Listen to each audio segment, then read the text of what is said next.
Bismillahirrahmanirrahim. Assalamualaikum warahmatullahi wabarakatuh. Rabbi shrah li sadri wa yassir li amri wahlul 'uqdatam min lisani yafqahu qawli. Amma ba'du, Bapak Ibu, mari kita lanjutkan kajian kita, dan hari ini insyaallah kita sampai di bab yang ke-23. Bab 23 itu judulnya adalah Al-Amru bil Ma'ruf wan Nahyu 'anil Munkar. Kita biasa sebut amar ma'ruf nahi munkar. Kemarin kita sudah itu kan jumlahnya ada 14 hadis. Kemarin kita sudah sampai hadis yang ke-7. Sekarang kita masuk ke hadis yang ke-8. Jadi kemarin sudah separuh kita pelajari, dan hari ini kita nyampe di hadis yang ke-8 ya. Kalau urutan dari awalnya ini hadis yang ke-191. Bismillahirrahmanirrahim. An Ibnu Abbas radhiyallahu anhuma. Hari ini kita akan belajar hadis yang diriwayatkan oleh Ibnu Abbas. Anna Rasulullah sallallahu alaihi wasallam qala ra'a khataman min dahabin fi yadi rajulin fanaja'ahu fatarahahu waqal. Jadi kata Ibnu Abbas, suatu ketika Nabi melihat ada seseorang yang memakai cincin di jari jemarinya. Kemudian sama Nabi diambil, setelah diambil dilempar. Diambil kemudian dilempar. Waqal, kemudian Nabi bersabda. Apa kata Nabi? Ya'madu ahadukum ila jamratin min narin fayaj'alaha fi yadihi. Kata Nabi, salah seorang dari engkau, dari kamu, kata Nabi, sengaja menuju kepada bara api. Bara api neraka maksudnya. Maka ia menjadikannya dalam tangannya. Jadi ketika Nabi melihat ada seseorang pakai cincin dari emas, maka diambil kemudian dilemparkan. Kemudian Nabi mengatakan bahwa salah satu di antara kalian telah menuju kepada bara api neraka, dan itu ditandai dengan disematkannya cincin di jarinya. Faqila lirajuli ba'da ma dhahaba Rasul sallallahu alaihi wasallam. Kemudian setelah Nabi bersabda begitu kan Nabi berlalu, ya. Nabi berlalu, kemudian faqila, kemudian dikatakan kepada orang tadi oleh para sahabat yang lain. Apa kata para sahabat yang lain? Khud khatamak intafi bi. Ambil, kan tadi kan dilempar sama Nabi. Maka kata para sahabat yang lain setelah Nabi berlalu, kemudian para sahabat mengatakan begini, khud khatamak, ambil cincinmu, intafi bi. Pergunakan atau kamu bisa memanfaatkannya dengan sebaik mungkin. Jadi setelah Nabi meninggalkan laki-laki tadi, maka sahabat menyarankan kepada pemuda tadi untuk mengambil dan memanfaatkannya. Tapi apa yang dikatakan pemuda tadi? Qal la wallahi la akhuduhu abadan wa qad tarahahu Rasulullah sallallahu alaihi wasallam. Tidak, saya tidak akan mengambil sesuatu yang sudah dilempar oleh Nabi. Jadi pemuda tadi jadi mengambil apa tidak? Tidak. Padahal kata sahabat boleh. Artinya intafi bih itu maknanya bisa dimanfaatkan untuk yang lain, boleh dijual.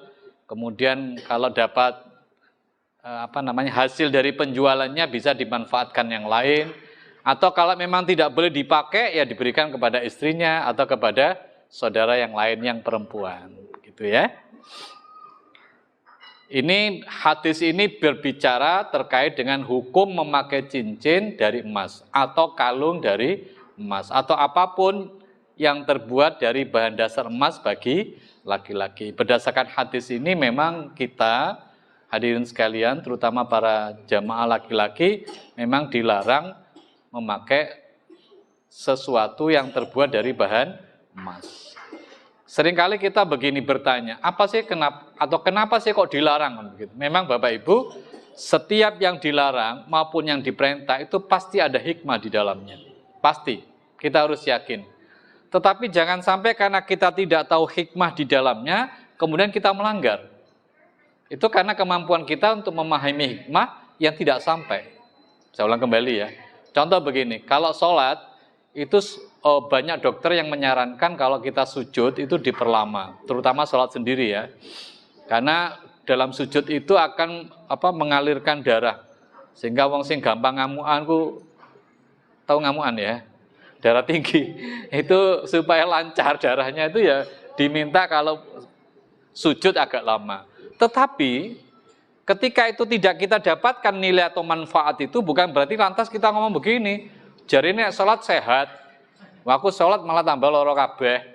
Bukan terus ngomongin lek ngono gak atik sholat ae, tidak begitu.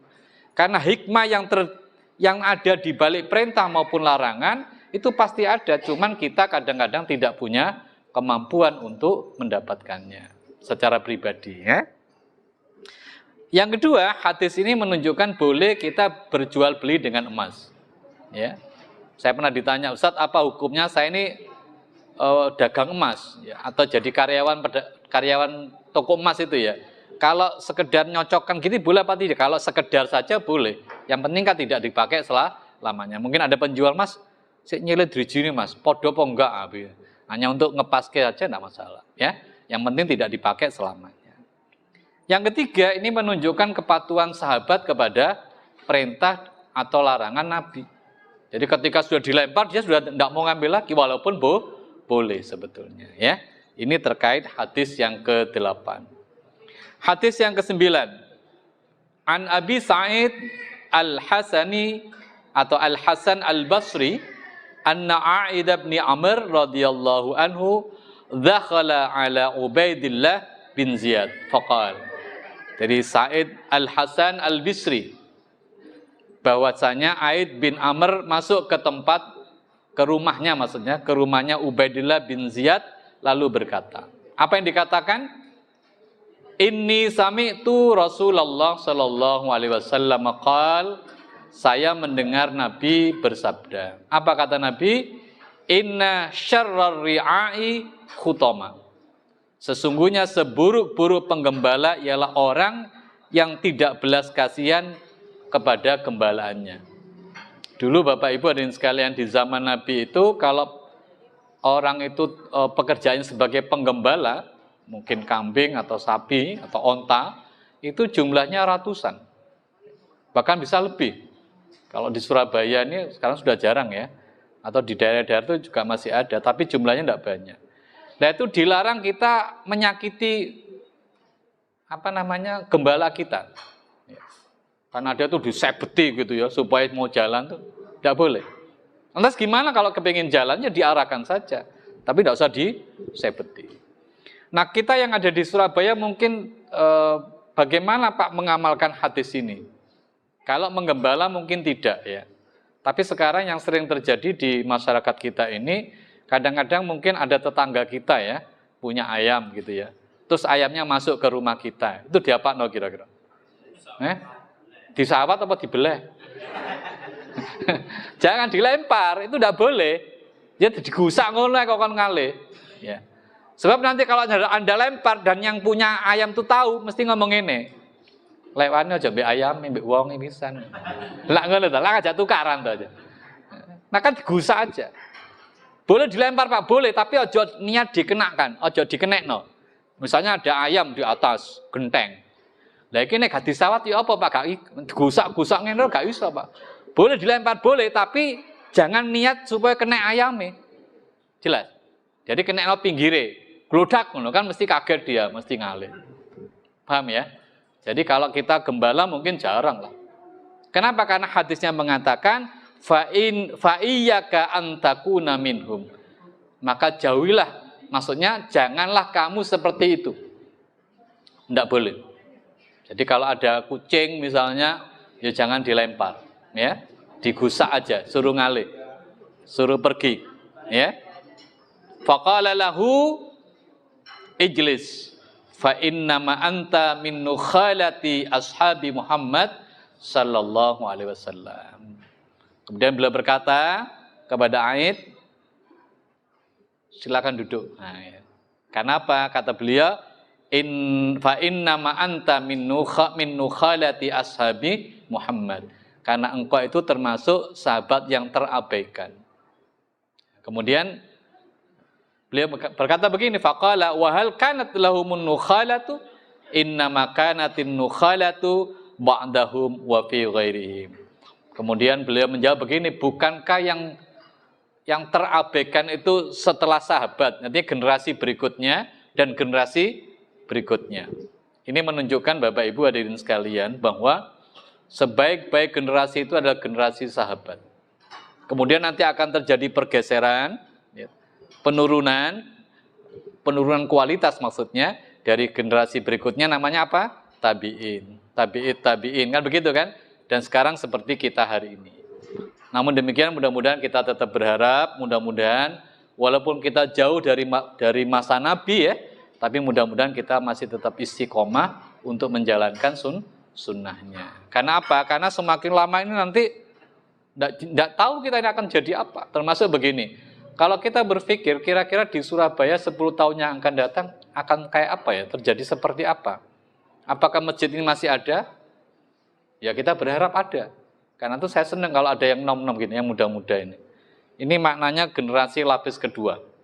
Bahkan ada yang lapis ketiga itu, yang cilik-cilik nemen gitu. Ini penting, kenapa? Kalau yang tua-tua seusia kita, seusia saya ini sudah tidak ada, bosok kerennya game over gitu ya. Ini yang kedua ini siap untuk tampil. Jangan sampai keberadaan masjid ini hanya tinggal cerita. Ada orang ngomong begini, dulu, ngomongin dulu, di sini pernah ada masjid. Nah, saya kita apa? Kandangnya ayam. Waduh, nelongso gitu, ya kan? Maka supaya jangan sampai seperti itu, ini sudah bagus ini. Ada yang tua, ya, setengah tua, ada yang muda begini senang, ya. Termasuk yang adzan tadi kan anak muda, ya. Senang saya. Jangan sampai seperti di masjid-masjid daerah itu, Pak. Sing adzan ya itu, sing qomat ya iku, sing imami ya iku. Jamaah gak ono. Lah itu begitu. Ya ada begitu tuh. Ya. Dan masih kita temui begitu di desa-desa itu begitu, ya. Kayak sing imam wis tuwek gitu, sing adzan ya wis tuwek. Kan mau kok gak ono maneh. Lah yang muda kemana Pak? Allah. Nah ini seneng saya, ada yang muda-muda, ya. Nah hutama itu hadirin sekalian bukan hanya penggembala terhadap gembalaannya, tapi makna hutama di hadis ini adalah pemimpin kepada bawahannya. Jangan sampai sebagai pemimpin sementang-mentang, jadi pemimpin mentang-mentang, ya. Ngamuan, duding-duding, ngamuk di depan umum tidak boleh itu. Duding-duding begini, ya. Marah-marah tidak boleh. Ya, kenapa hadirin sekalian? Karena orang itu punya harga diri. Coba sampean salah tak duding-duding ini, coba. Tak ilok-ilok nang ngarepe jamaah ngene, lara ati sampean. Mesti dalam hati ngene, awas ya, mesti ngono. Jadi tidak boleh, diingatkan dengan cara yang bagus, ya. Kalau Anda di rumah punya ART, asisten rumah tangga, yang baik. Ada tuh cerita-cerita di media sosial, tuh ono sing distriko, ono sing ditendang. Saya yakin dia bukan muslim. Kalau muslim tidak akan begitu. Jelas? Anda punya ART itu ya diperlakukan dengan baik. Ngejopeh karena dipekerjakan, dibayari, terus kita saenai dewe, tidak boleh. Ya, ini contohnya begitu. Nah, termasuk pemimpin itu harus baik dengan bawahannya. Ya. Ojo mentang-mentang jadi pemimpin terus akarepe dhewe, ndak boleh, ya. Ini maknanya adalah keteguhan sahabat di dalam beramar ma'ruf nahi mungkar, ya.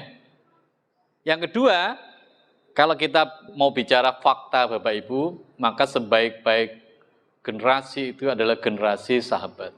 Baru turun berikutnya, turun dan seterusnya. Ya mudah-mudahan kita ini tetap, saya ulang kembali, mudah-mudahan kita ini tetap istiqomah, ya. Mudah-mudahan tetap masjid ini ono isine. Jangan sampai megah fisiknya tetapi tidak ada aktivitasnya, ya. Hadis yang ke-10. An Hudzaifah radhiyallahu anhu anna Nabiyya sallallahu alaihi wasallam qaal, dari Hudzaifah Nabi bersabda, walladzi nafsi biyadihi la ta'murunna bil ma'ruf wala tanhawunna 'anil munkar, demi zat, ya, yang jiwaku ada di dalam genggamannya, di dalam kekuasaannya, sesungguhnya engkau semua akan memerintahkan dengan kebaikan dan melarang dari yang mungkar, au la yusikannallah ayyab'asa 'alaikum iqaban minhu. Jika tidak, maksudnya jika tidak beramar ma'ruf, bernahi mungkar, maka apa yang terjadi? Hampir-hampir saja Allah akan menurunkan iqabnya kepada kita semua. Tsumma tad'unahu fala yustajabu lakum. Kemudian ketika engkau berdoa, maka doamu tidak akan dikabulkan. Jadi hadis ini maknanya adalah mari kita berusaha untuk menegakkan amar ma'ruf nahi mungkar. Karena apa Bapak Ibu? Penegakan amar ma'ruf nahi mungkar itu sebagai benteng kemurkaan Allah. Sebab nanti kalau kita tidak beramar ma'ruf bernahi mungkar, maka boleh jadi nanti Allah akan murka kepada kita, dan salah satu bentuk kemurkaan Allah ketika kita berdoa, doa kita tidak akan dikabulkan. Ya. Yang ke-11. An Abi Sa'id Al-Khudri radhiyallahu anhu anin Nabi sallallahu alaihi wasallam qala. Dari Abu Sa'id Al-Khudri radhiyallahu an bahwa Nabi bersabda, afdalul jihadi kalimatu adlin inda sultanil jair. Jadi jihad yang paling utama itu adalah menyampaikan sebuah kebenaran kepada penguasa. Agak sulit ya. Kadang-kadang penguasa itu sakarepe dhewe. Nek dikandani mesti ngomong, "Sapa kon?" Emang gue pikirin begitu. Nah, tapi kalau kita mampu menyampaikan kebenaran di depan atau di hadapan penguasa yang sedang berkuasa, kata Nabi, itulah jihad yang paling utama. Ya, kalau kita bicara jihad itu kan banyak apa namanya? Ini kok bau anu ya? Bau apa? Kok sampai sini ya? Mudah-mudahan ini ya jadi semangat lah ya. Ngajinya kok tahu akeh ini ya. Jadi kata Nabi, jihad itu memang ada tingkatan-tingkatannya. Saya ulang di sini ya, mungkin sudah saya sampaikan. Saya pernah ditanya, Ustaz, katanya kalau orang mati syahid itu tidak perlu dimandikan. Iya memang. Tapi mati syahid dalam peperangan. Selain peperangan tetap dilakukan sebagaimana umumnya. Ya, termasuk kalau wanita yang sedang melahirkan meninggal, itu kan mati syahid. Orang yang tenggelam itu mati syahid. Tapi syahid yang model begitu tadi tetap diperlakukan sebagaimana biasanya. Tetap dimandikan, tetap dikafani, disolati, dan dikuburkan. Nah, jadi ada tingkatannya. Termasuk kata Nabi ketika kita mampu menyampaikan sebuah kebenaran kepada penguasa yang sedang berkuasa. Kata Nabi, itu termasuk salah satu jihad yang utama. Ya tentu, walaupun Anda sudah belajar hadis ini, ya juga tidak mentang-mentang, ya. Tetap dengan cara yang santun, ya. Sekarang misalnya ada seorang yang lebih dekat dengan kita ya, Pak Lurah misalnya. Pak Lurah melakukan kesalahan. Apa yang kita lakukan? Kita ingatkan. Tapi caranya yang baik. Masa nang embot terus dodeng-dodeng bagi, oh lurah apa gak guna, enggak boleh. Tetap dengan cara yang santun, ya. Jadi ini hadis ini maknanya perintah untuk menasehati pemimpin yang berbuat zalim. Kalau ada pemimpin yang salah atau salah arah, jangan dibiarkan. Orang itu kalau salah arah Bapak Ibu ya, kemudian tidak menyadari kesalahannya, itu tambah lama tambah apa? Ya tambah tersesat kan? Seperti kalau Anda misalnya jalan, terus ini ada persimpangan, kanan apa ngiri yo? Wis kanan ae kanan. Ternyata kanan ini salah. Dan tidak ada yang mengingatkan, apa yang terjadi? Ya tambah ado. Lewis tambah ado, katanya balik mana rodo, aras-arasen. Jelas. Mumpung belum terjadi itu kita ingatkan. Ya, ya tentu dengan sekali lagi menggunakan cara yang santun. Ya. Berikutnya, An Abi Abdillah Tariq bin Shihab Al-Bujali Al-Ahmasi radhiyallahu an. Jadi nama panggilannya Abu Abdillah. Nama sesungguhnya Tariq bin Shihab Al-Bujali. Anna rajulan sa'alan nabiyya sallallahu alaihi wasallam wa qad wada'a rijlahu fi gharzi.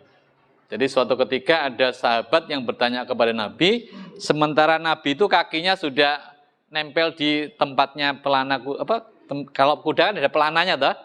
Nah, di pelananya itu kan mesti ada tempat untuk menginjakan kakinya ya. Jadi Nabi kakinya sudah menyentuh pijakannya itu ada yang bertanya, ya.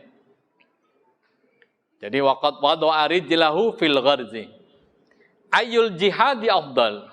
Jadi ada yang sahabat bertanya, ayul jihadi afdal.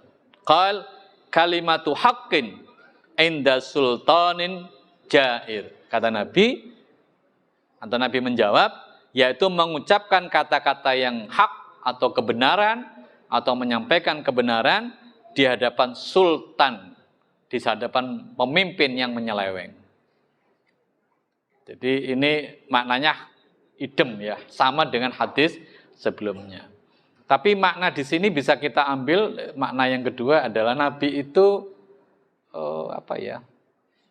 masih mau menyempatkan ya.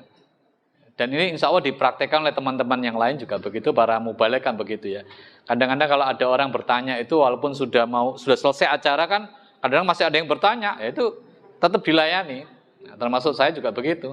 Nanti kalau sudah ini acara selesai, mau tanya lagi, boleh. Wong Nabi pun juga begitu, padahal Nabi sudah katanya berangkat loh ya. Sudah cekelan kuda itu, ditanya ya Nabi mau jawab. Ya kecuali kalau mubalighnya luar kota, luar pulau itu ndelok jam katanya ketinggalan pesawat ya jangan ditanya, nanti pesawatnya ya gak gelem ngenteni kan. Ya. Tetapi selama masih dalam kondisi normal-normal saja, tidak apa-apa. Termasuk jenengan nanti kalau mau bertanya silahkan, ya, tidak masalah. Hadis yang ke-13. An Ibnu Mas'ud radhiyallahu anhu qala Rasul sallallahu alaihi wasallam, dari Ibnu Mas'ud, Rasul sallallahu alaihi wasallam bersabda, "Inna awwala ma dakhala an-naqsu ala bani Israil annahu kana ar-rajulu yalqa ar-rajula fayaqul." Jadi ini menjadi kebiasaan dari Bani Israel. Jadi ini ceritanya tentang Bani Israel. Tetapi kalau kita melakukan yang seperti ini ya sama saja kita seperti Bani Israel. Saya ulang kembali.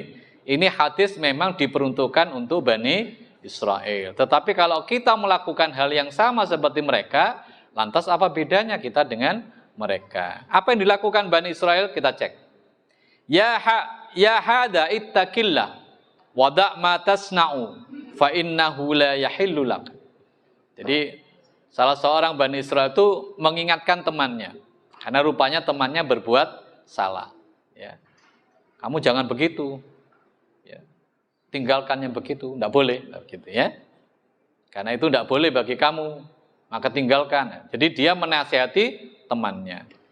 Thumma yalqahu minal ghad wa huwa ala halihi, fala yamna'uhu dzalika ayyakuna aqilahu wa syaribahu wa qa'idahu.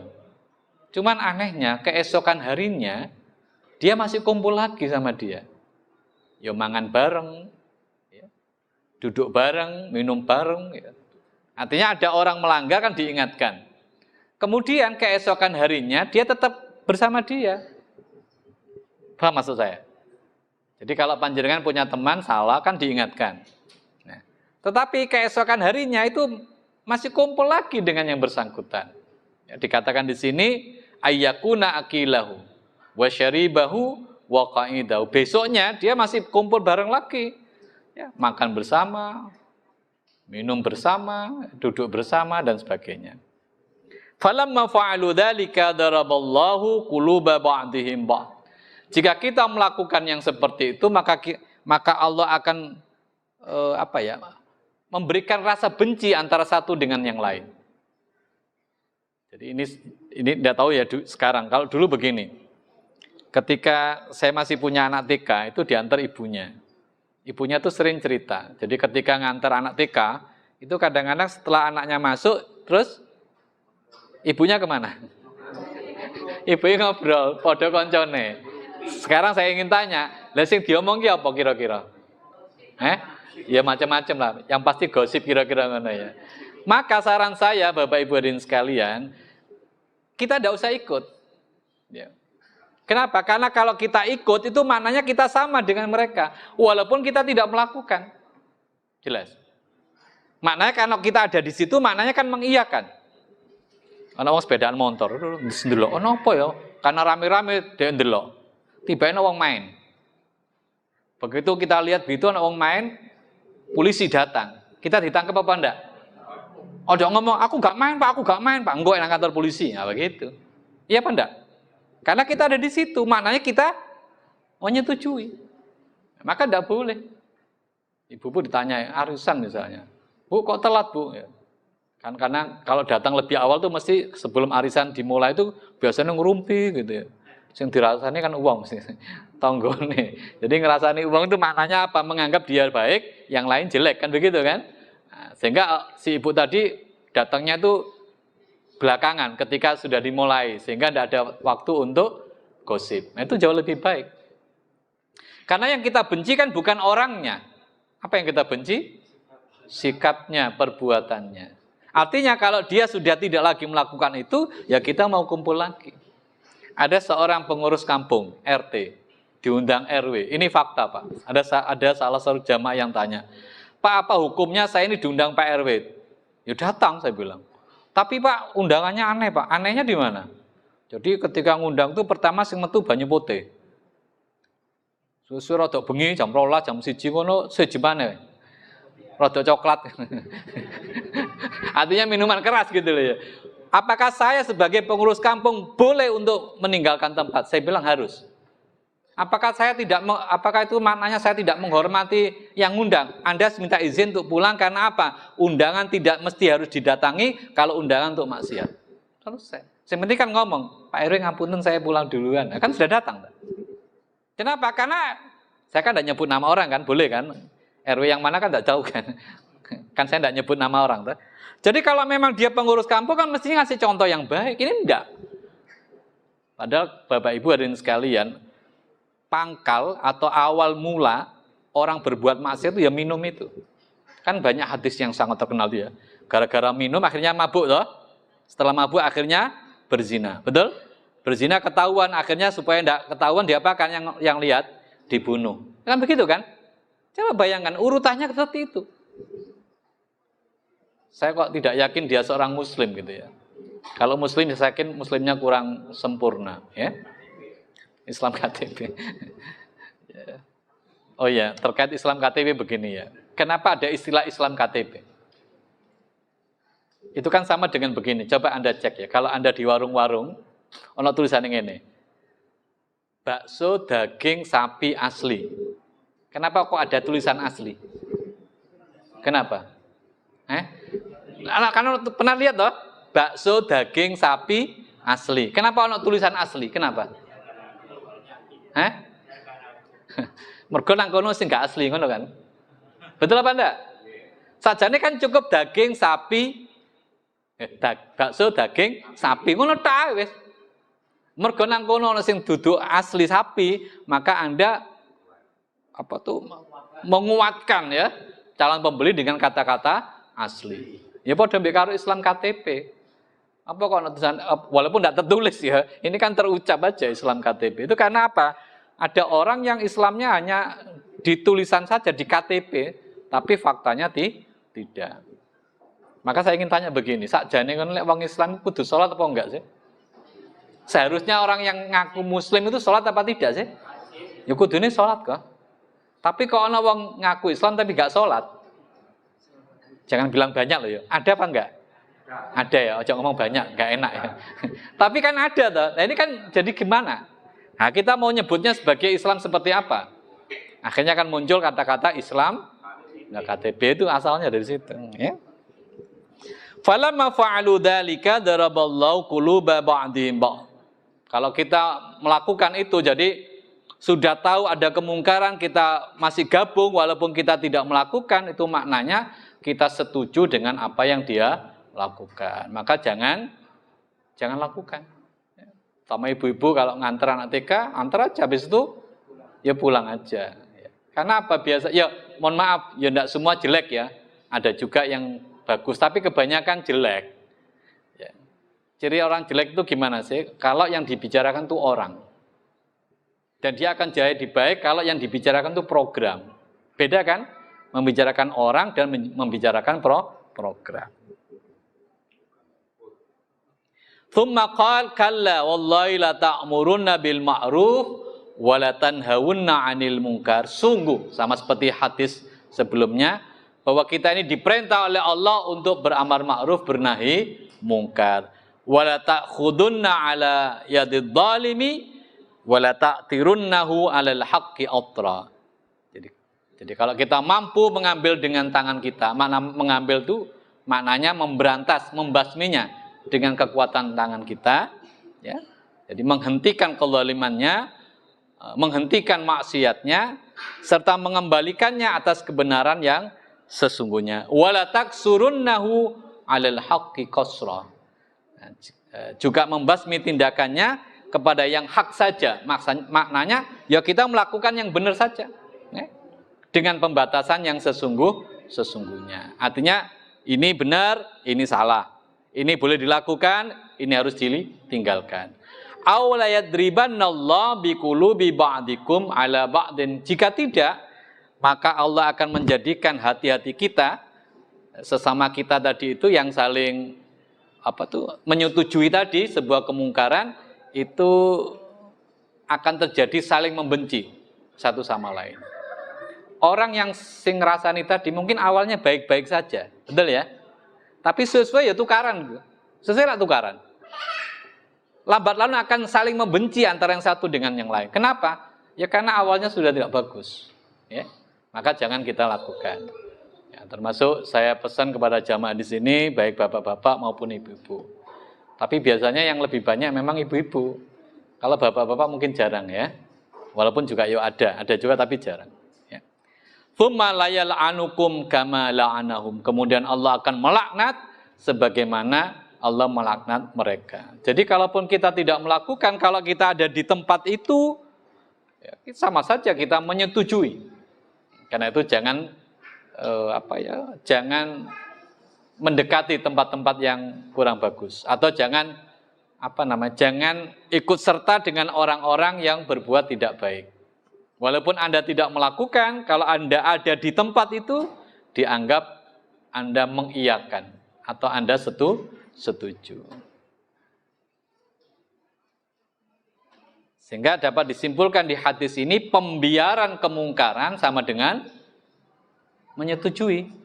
Saya ulang kembali ya. Kalau Anda membiarkan sebuah kemungkaran ada di hadapan Anda, kecuali yang sudah kita lakukan di hadis yang pertama, rumusnya 3 itu ya, dengan tangan, dengan lisan, dengan hati. Kalau ini sudah kita lakukan, ya berarti kita sudah terlepas. Tapi jika tidak, apalagi kita ada di dalamnya, maka kita dianggap melakukan pembiaran. Dan melakukan pembiaran, maknanya kita menyetujui. Ya.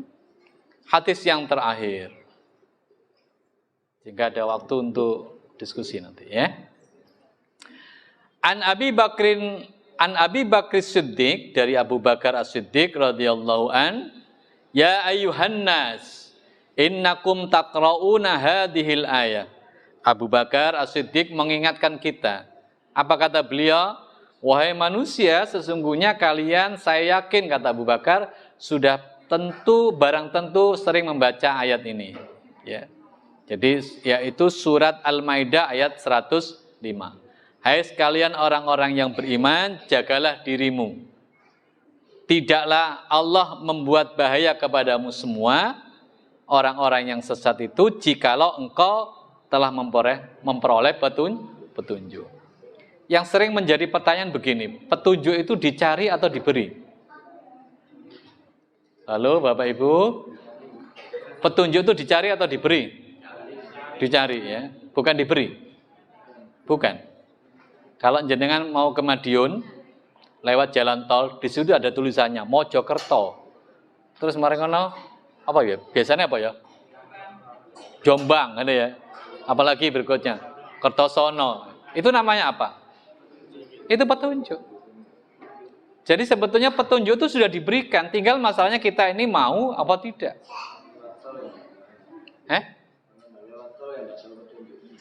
Loh, mesti ono toh?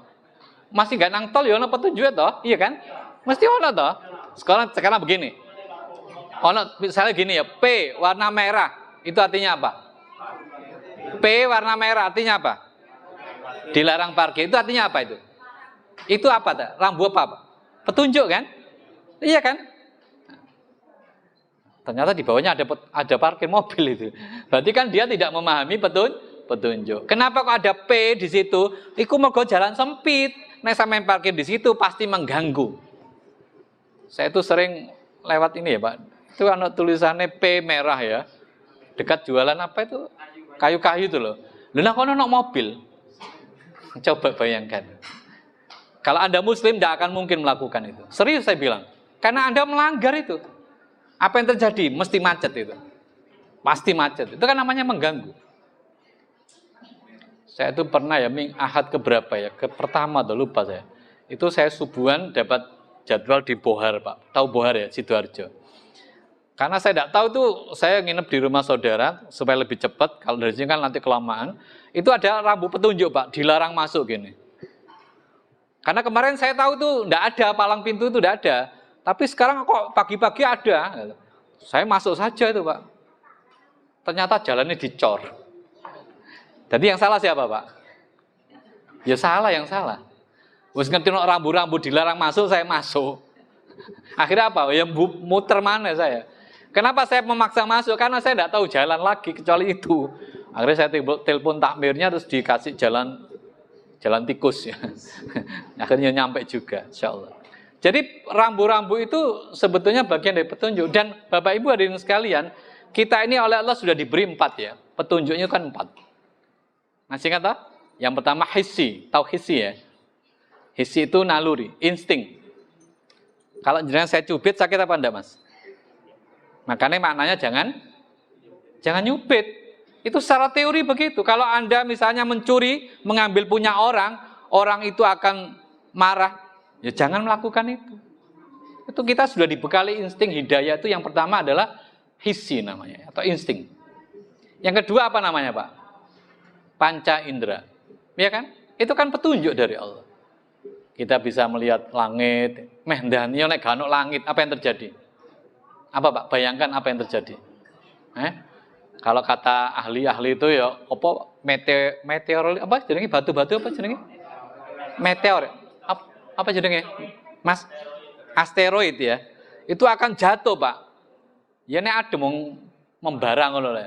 Nek kena embun-embunan lah ya bolong itu. Itu contoh. Jadi sebetulnya dengan akal kita ini sudah cukup dengan akal ya sudah cukup, dengan panca indera sudah cukup untuk mengenal Allah. Tapi dianggap tidak cukup. Ditambah lagi yang ketiga dengan akal. Kan begitu kan? Kalau ini ada gelas dimasukkan sini, sendok dimasukkan sini, kan ketokane apa Pak? Dalam ilmu biologi apa Pak? Bengkok kan? Itu sing bengkok sendoknya apa mata kita Pak? Itu kan sudut pandang kita saja kan? Sajane sendoknya kan ya gak bengkok. Logika-logika yang mengatakan begini, teori. Sesuatu yang tidak ada, sesuatu yang tidak kelihatan, itu tidak ada. Itu teori awal Pak. Saya ulang kembali. Ada teori yang mengatakan sesuatu yang tidak kelihatan berarti tidak ada. Kan begitu kan?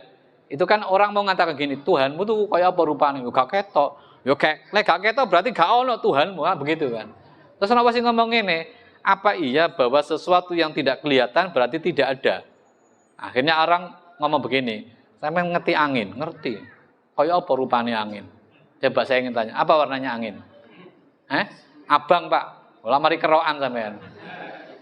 Tidak ada, sampai sekarang orang tidak bisa menunjukkan warnanya angin. Paling orang mengatakan angin itu adalah udara yang bergerak. Ya ngerti aku. Tapi nek takoni kelire kaya apa, rupane kaya apa, enggak iso. Itu maknanya akhirnya dengan akal kita lebih, oh iya ya. Jadi cukup sebetulnya mengenal Allah. Tapi dianggap tidak cukup juga, maka yang keempat kita diberi agama. Dengan agama itu harapannya kita mudah-mudahan kita jadi lebih baik. Contoh tadi kalau ketemu ayam tonggo gitu. Apa kata agama? Tidak boleh disawat. Gitu. Diapakno? Digusak. Itu ajaran agama. Dengan agama kita belajar, dengan agama kita diberi petunjuk. Ya, mudah-mudahan kehadiran kita pun hari ini di tempat ini juga dalam rangka mendapatkan hidayah itu. Karena hidayah sudah diberi, tinggal kita mau apa tidak. Diomongin nang Madiun nganan dia lurus, nang Jogja kok men. Balik mana ya muter adoh. Kira-kira begitu ya. Oke. Saya lanjutkan. Wa inni sami'tu Rasulullah sallallahu alaihi wasallam yaqul, saya mendengar kata Abu Bakar, Nabi bersabda, innan nasa idza ra'au dzalima falam ya'khudhu ala yadayhi aw syakka ayya ummahumullahu biiqabin minhu. Jika ada seseorang melihat kemungkaran kemudian tidak mau mengubah dengan tangannya, hampir-hampir saja Allah akan meratakan terhadap seluruh manusia tadi dengan menurunkan siksanya. Saya berharap bahwa apa yang kita lihat di Indonesia ini, Bapak Ibu hadirin sekalian, memang kalau kita melihat terkait bencana alam ya, bencana alam itu kalau kita menganggapnya sebagai apa itu? Musibah. Apalagi? Peringatan. Apalagi? Hikmah. Apalagi? Ujian. Bapak Ibu hadirin sekalian, saya ulang kembali. Apapun yang terjadi kepada kita atau di wilayah kita, jika kita beriman, itu adalah ujian bagi kita, bukan azab. Jelas ya? Karena memang kalau itu terjadi kepada kita, karena kita yang bukan yang melakukan, tapi karena kita ada di situ, setelah itu kita lakukan amar ma'ruf nahi mungkar, tapi itu nanti faktor-faktornya masih menyangkut kepada kita, maka saya pastikan bahwa itu adalah ujian dari Allah, bukan azab. Azab itu bagi mereka yang melanggar. Sering saya kasih contoh misalnya Merapinya batuk. Kalau batuk muntahnya kemana? Ke wilayah sekitarnya kan? Nah, yang kena siapa? Ya siapapun yang ada di sekitarnya. Apakah dia orang yang zalim atau orang yang beriman. Tetapi bagi orang yang beriman, ingin saya pastikan bahwa itu adalah ujian dari Allah. Demikian hadirin sekalian, 14 hadis, dan hari ini kita belajar 17 hadis. Ada pertanyaan? Oke. Yang pertama meracuni tikus, Ustaz. Iya. Boleh apa? Oke, yang kedua? Kadang di sekitar kita itu banyak rambu-rambu yang diskriminatif, Ustaz. Contohnya? Dilarang masuk kecuali bisa. Iya. Dilarang atau boleh masuk jam sekian sampai jam sekian. Oke. Itu minta pendapat. Oke. Yang ketiga. Oh, banyak ya, 3 terus. Terakhir. Oh iya. Berubah kemungkaran itu kan harus sesuai dengan kemampuan ya. Siap. Masa kayak saya ini harus membongkar korupsi kan tidak. Oke. Nah, ini minta pendapat. Siap. Yang pertama, apa hukum meracuni tikus? Bapak Ibu hadirin sekalian, di banyak hadis diterangkan ada beberapa hewan yang boleh kita bunuh. Paham maksud saya? Sekarang saya ingin tanya, di depan Anda ada ular, dia apa no? Dilus-lus sampai kecokot. Sampai dia apa no? Kok dicokot dia apa no? Patok ya. Jadi ada salah satu di antaranya itu boleh. Mau dicepret ya boleh ya. Kalau tikus loh ya. Kalau ayam jangan. Itu kan ada cerita itu, Pak. Ono Pak RT beli ayam. Mari beli ayam, warganya diundang kabeh. Pas ketika makan itu, iya, ada polisi datang. Rupanya sing dibeli ku ayam tonggo. Akhirnya Pak RT ini dicekel sama polisi. Mergo dilapori sing duwe ayam. Apa kata Pak RT? Wojo aku tok, lagi warga melok mangan ya. Sing mangan yo kena kabeh. Itu hukum sosial ya. Kalau hukum fikih tidak. Hukum fikih itu kena kepada siapa? Kepada pelakunya. Lihat kan? Jadi kepada siapa? Kepada Pak RT-nya. Lah kita warga yang makan, yo tidak kena hukum. Wong aku dikasih Pak RT kan begitu. Itu hukum fikihnya loh ya. Tapi karena kita di Indonesia yang tidak menerapkan hukum fikih, sing mangan yo kena. Iku lak padha ngene, ada wong bawa duit 10 juta. Dikena takmir, Pak Sidik 10 juta. Diterima apa enggak, Pak? Dikai duit 10 juta, tapi enggak jelas. Selidik ternyata ini hasil korupsi. Wongnya ditangkap toh?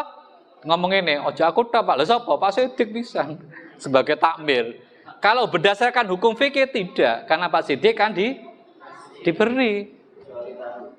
Mas yang ngerti, hukum fikihnya begitu. Hukum fikih loh, iya boleh. Karena orang melanggar itu kan bagi yang melakukan. Saya mencuri, terus tak kasihkan jenengan. Jenengan mencuri apa enggak? Enggak, tak kasih kan. Cuman karena kita ini di Indonesia berlaku hukum positif, maka sing dikek iku yo kena. Iku di Indonesia. Dianggap penada lah ngono toh. Maka saran saya kepada takmir, ya harus nek ana wong ucuk-ucuk gak jelas, gak kenal itu takoni dhisik. Ya, nek wis iki jelas, duit nyopo, duit opo ngono ya gak apa-apa, ya. Mergo napa? Saya yakin jenengan ndak akan dihukum, cuman riwa-riwi nang kantor polisi gitu loh. Iya kan? Pemane mlebu TV, mlebu macam-macam ya. Oke. Saya tambah lagi satu. Yang kedua tadi ya. Kalau terkait ada pengecualian itu kan kalau menurut saya itu kan urusan dunia saja, itu tergantung dari kondisi ya. Contoh begini ya. Dilarang belok kanan kecuali jam sekian sampai sekian. Kenapa? Waktu itu banyak arek sekolah, wong kerja macam-macam. Nek wis jam 09.00 wis mlebu kabeh kantor macam. Kenapa dibolehkan? Itu tidak diskriminatif, itu namanya mengatur arus supaya tidak macet, enggak apa-apa, ya. Terus yang ketiga, seperti saya ini gimana Pak? Apa harus bongkar korupsi? Ingat, teknisnya kan ada 3. Kalau punya kekuasaan dengan tangan, kalau tidak dengan lisan, kan begitu kan? Yang terakhir dengan hati. Makna dengan hati gimana? Makna dengan hati gimana? Membenci, tidak suka. Pimpinan saya korupsi Pak. Gimana saya mengingatkan? Kalau Anda mau, bisa ya seperti tadi. Apa kata Nabi? Termasuk jihad yang utama kan? Kepada pemimpin yang zalim. Kalau tidak Pak, saya dengan lisan diingatkan. Kalau tidak, kita benci kepada perbuatannya, bukan kepada orangnya. Ada lagi Bapak Ibu?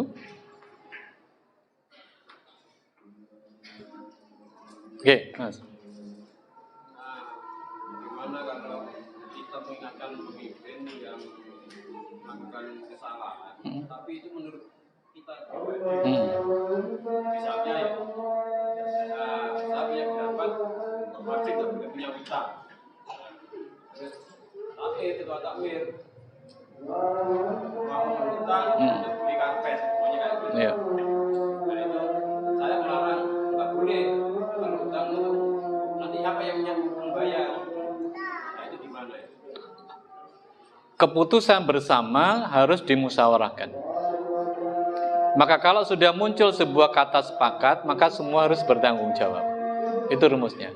Wasyawirhum fil amr. Tentu makna pendapat masing-masing kan saya yakin pendapat itu yang menurut versi masing-masing kan baik, betul? Ada enggak orang berpendapat untuk menghancurkan? Ya mungkin ada, tetapi saya yakin setiap pendapat maknanya untuk kebaikan. Nah, dari kebaikan-kebaikan itu ditimbang ulang, dimusyawarahkan, dirapatkan. Maka nanti dipilihlah yang terbaik dari yang baik. Itu saja. Jadi kalau memang begini ini pendapat. Jadi terus misalnya gini, yang sering terjadi kan begini, yang sering terjadi ya. Ini memang bicara tentang kualitas seseorang. Di dalam forum rapat, kalau kita berbeda paham, boleh apa tidak? Yang tidak boleh kan berbeda pendapat, gak cocok langsung ngalih. Tidak boleh. Walk out misalnya, tidak boleh. Nah kita wasyawirhum fil amr. Mari. Pendapat Bapak bagus, tapi ini pendapatnya ada yang lebih bagus misalnya. Ya mari kita sepakati bersama. Ojo terus ngomongin, kan biar aku gak cocok. Aku kan habis gak setuju. Kalau sudah dimusyawarahkan, bukan lagi menjadi pendapat pribadi, tetapi menjadi hasil keputusan rapat. Termasuk di takmir sini, apa keputusannya? Ya mari kita rapat. Mari kita timbang. Nah itu maksud saya. Termasuk kalau ada yang jadi pengurus RT, pengurus RW, ya, mari kalau ada masalah di kampung ojo diputusi dewe. Mari kita rapatkan. Karena konsep Islam memang begitu, musyawarah. Ya. Oke. Kemudian kalau kita menuduh orang, kemarin kita sudah belajar hadisnya, itu harus punya dasar yang kuat. Paham ya? Tidak boleh kan menuduh kemudian dasarnya tidak kuat, dasarnya katanya, itu tidak boleh. Tapi kalau misalnya Mas, iki koyo takmir iki takmir masjid ini koyo berbuat curang. Apa buktinya? Iki buktine. Iki kwitansi ini gawe dhewe kan misalnya ngono. Ada bukti boleh diingatkan. Ya. Tapi kalau tidak ada mau jarene tembung jare tidak boleh. Harus ada data yang jelas. Ya, itu jawaban saya. Masih 6 menit lagi? Ada lagi? Pak, moga. Ini mungkin apa? Tergantung dari orang. Ya. Kita bisa mengingatkan seseorang, mungkin jika itu levelnya ringan-ringan saja. Ya. Misalnya Mas maaf, buang sampah di Ya. tempatnya. Oke. Tapi kalau ini merupakan privasi Yes. seseorang itu sulit. Mm-mm. Kenapa? Karena yang diingatkan belum tentu mau. Oke. Masalahnya ini ada pada takmir masjid misalnya. Iya. Saya tidak ngomong sini, anggap 100 km. Oke, siap. Siap. Itu melakukan sesuatu di depan umum dengan tidak merasa bersalah. Ya. Saya tahu orangnya, tidak tahu siapa keluarganya. Oke. misalnya. Salah satunya berbuat sesuatu yang dilanggar agama. Oke. Tapi saya sulit mengingatkan karena saya kenal dengan keluarganya yang 100 km tadi. Ya. Itu sulit untuk diingat. Oke. Maka dia berkesimpulan, saya hanya bisa mengingatkan seseorang jika itu levelnya ringan-ringan. Oke. Tapi kalau sudah mulai menyangkut masalah keluarga itu sulit. Oke. Dan Allah bisa mendoakan saja. Oke. Satu contoh aja. Tapi ada dua masalah itu. Dia pendakwah terkenal, sering keliling. Oke. Seluruh masjid. Oke. Gini. Oke. Tapi keluarganya kagak. Oh, iya. Dibawa dengan depan umum loh. Iya, depan iya. dia. Oh, iya. Dengan tidak bersalah. Oke. Dan mengingatkan di mana? Iya. Salah satunya. Tapi Oke. banyak lainnya yang lebih parah dari itu. Dan saya tahu depan mata saya. Iya. Saya masih mengikuti prosedur. Oke. Misalnya gini. Saya tidak langsung ke anaknya atau siapa, ke keluarganya. Tapi keluarganya tidak mau diingatkan. Oke. Itu pertanyaan. Maaf. Oke. Kalau terjadi seperti itu gimana caranya? Konsepnya tetap 3. Dengan tangan kalau mampu, dengan lisan, atau dengan hati. Nah, tugas kita kan hanya mengingatkan. Wa ma'alaina. Lanjutkan. Wa ma'alaina illal balaghul mubin. Nah, jika Anda gak gelem, lepas kita. Maksudnya bukan. Iya, gak apa-apa, Pak. Jadi, Siwa. oh iya. Lah makanya, itu kan betul tadi. Tergantung, yang pertama, cara kita menyampaikan. Mas, mosok ngono, Mas? Nah, kan gitu kan cara kita. Tapi kalau dikandani pancet ae, tambah jarak, ya tugas kita selesai. Ini maknanya kan tugas kita untuk al-amru bil ma'ruf wan nahyu anil munkar. Nah, itu maksud saya. Iya. Iya, loh. Enggak apa-apa. Iya, tapi enggak apa-apa, Pak. Enggak ada kan penting kan kita caranya kan. Caranya kita yang penting kan carane. Nah, sampai ngomongnya mau balik koyo gak genau. Nah, misalnya ngono ya. Mau balik cap apa sampai ini misalnya gitu. Misalnya saya ya, keluarga saya misalnya. Enggak apa-apa, Anda tegur aja biasa. Karena begini, maaf Bapak Ibu hadirin sekalian, ini maaf ya, saya sampaikan termasuk pribadi saya. Dan juga pribadi mubalek yang lain juga sama. Bapak Ibu hadirin sekalian, Nabi kan pernah ditegur. Ketika Abu Thalib disuruh syahadat, betul ya? Abu Thalib disuruh syahadat tidak mau. Apa yang terjadi? Nabi nangis. Akhirnya muncul ayat, apa kata Quran? Innaka lan tahdi man ahbabta walakinallaha yahdi may yasha. Apa maknanya? Seringkali maaf ya, mungkin anak saya, istri saya ini gak ngomong jobo, ngomong aku aja. Kalau tadi 100 kilo, ini dekat kak 2 kilo lah dari sini. Saya pribadi, nek sampai dulu anakku, bojoku gak kena ilmu aku, seingatkan saya. Karena saya sudah mengingatkan. Kadang-kadang lidah saya, lisan saya mungkin didengar beda kan. Bojo, suami kepada istri kadang-kadang sing dirungokno kan beda. Paham maksud saya? Seringkali kadang-kadang seorang mubalek pun belum tentu mampu ngandani bojone, belum tentu. Bahkan mungkin jangan jadi ya, contoh yang lain mungkin tonggone sing iso. Contoh begini ya. Dek. Tahu welijo tamen? Tahu welijo ya? Kalau di Surabaya ini kan ada welijo ya, kamu ke pasar jauh terus ada welijo. Welijo kan kadang-kadang di gang toh. Nah, keluarlah si istri itu. Gak kudungan pada pakai jilbab, belonjo. Terus sama apa sih nih? Tonggo-tonggo dia ngomong, bojone ustad gak kudungan gitu. Coba, apa yang terjadi? Langsung mulai ditakoni, apa kok balik? Gak kudung. Lah mau kan tak omong gak kudungan. Diomongi bojone tukaran, diomongi tonggone melayu. Fakta loh ini. Dan jangan tersinggung karena innaka lan tahdi man ahbabta. Saya tuh pernah ditelepon temannya anak saya ngomong ini. seneng ya punya anak seperti anak sampean. Loh napa, Bu? Karena saya biasa kalau punya temannya, orang tuanya teman tuh mesti saya punya nomor teleponnya ya.